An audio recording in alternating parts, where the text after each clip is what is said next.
નમસ્કાર દર્શક મિત્રો, હું છું રૂપલ લુણીચિયા. સંપૂર્ણ ન્યૂઝમાં આપનું સ્વાગત છે.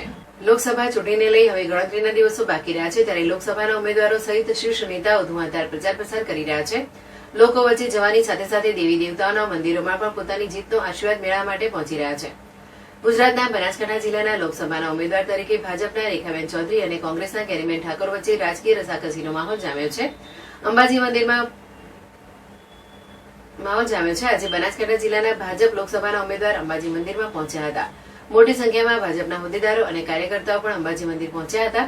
ચૈત્રી નવરાત્રીના સાતમના દિવસે મા અંબાના ચરણોમાં શીશ નમાવી આશીર્વાદ મેળવ્યો હતો.